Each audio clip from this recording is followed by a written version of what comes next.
Modi cabinet విస్తరణ వార్తలతో తెలంగాణ కాషాయ దళంలో కొత్త ఆశలు చిగురిస్తున్నాయా? పార్టీ జాతీయ కార్యవర్గంలో దక్కని ప్రాధాన్యం ఇప్పుడు కేంద్ర మంత్రిత్వ శాఖలపై ఆశలు రేపుతోందా? అమాత్య యోగం ఎవరికి వరిస్తుంది? బీసీ బ్రాండ్తో ఈటెల రాజేందర్కు మార్గం సుగమవుతుందా? మహిళా కోటాలో డీకే అరుణకు ఛాన్స్ దక్కుతుందా? ధర్మపురి అరవింద్, బండి సంజయ్ల భవితవ్యం ఏంటి? అసలు కిషన్ రెడ్డికి అధిష్టానం ఇవ్వబోయే బిగ్ రోల్ ఎలా ఉండబోతోంది? తెలంగాణ బీజేపీలో ఉత్కంఠ రేపుతున్న కేబినెట్ విస్తరణ అంశంపై స్పెషల్ స్టోరీ.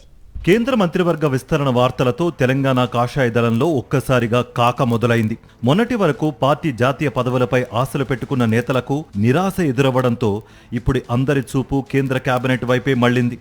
ఢిల్లీ స్థాయిలో పార్టీ పదవి దక్కకపోయినా కనీసం కేంద్ర మంత్రిత్వ పదవి అయినా వరిస్తుందా అన్న ఆశలు నేతల్లో కనిపిస్తున్నాయి. తెలంగాణలో పార్టీని మరింత బలోపేతం చేయాలంటే పార్లమెంట్ సభ్యులకు తగిన ప్రాధాన్యం ఇవ్వాల్సిందేనన్న చర్చ కూడా క్యాడర్లో జోరుగా సాగుతోంది. కేంద్ర కేబినెట్ రేసులో ప్రధానంగా వినిపిస్తున్న పేర్లలో ఈటెల రాజేందర్ ఒకరైతే మహిళా కోటాలో డీకే అరుణ పేరు ప్రముఖంగా వినిపిస్తోంది. బీసీ కార్డుతో ఈటెల రాజేందర్ కు రూట్ క్లియర్ అవుతుందా? మహిళా కోటాతో పాటు పాలమూరు సెంటిమెంట్ డీకే అరుణకు కలిసొస్తుందా? ఇదే ఇప్పుడు తెలంగాణ బీజేపీలో హాట్ టాపిక్ గా మారింది. ఓవైపు సామాజిక సమీకరణాలు, మరోవైపు సీనియారిటీ, ఈ రెండింటినీ బ్యాలెన్స్ చేస్తూ అధిష్టానం ఎవరికి మొగ్గు చూపుతుందన్నది ఆసక్తికరంగా మారింది. మరోవైపు బండి సంజయ్, ధర్మపురి అరవింద్ల రాజకీయ భవిష్యత్తుపైన చర్చ జరుగుతోంది. ఫైర్ బ్రాండ్ బండి సంజయ్కు మరోసారి కీలక బాధ్యత దక్కుతుందా?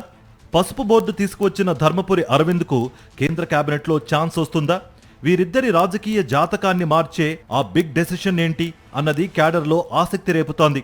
ఇక తెలంగాణ బీజేపీని ముందుండి నడిపించిన కిషన్ రెడ్డికి అధిష్టానం ఎలాంటి బాధ్యత అప్పగించబోతోంది అన్నది మరో కీలక ప్రశ్న. కిషన్ రెడ్డిని కేబినెట్లోనే కొనసాగిస్తారా? మరింత పెద్ద బాధ్యతలు అప్పగిస్తారా? లేక పార్టీ పరంగా కీలక పాత్ర ఇస్తారా అన్నదానిపై కూడా ఢిల్లీ వర్గాల్లో రకరకాల చర్చలు వినిపిస్తున్నాయి. ఏది ఏమైనా కేంద్ర కేబినెట్లో తెలంగాణకు దక్కే ప్రాతినిధ్యం రాష్ట్ర రాజకీయాలపై ప్రభావం చూపడం ఖాయంగా కనిపిస్తోంది. తెలంగాణ బీజేపీలో ఇప్పుడు ఇదే హాట్ టాపిక్ గా మారింది.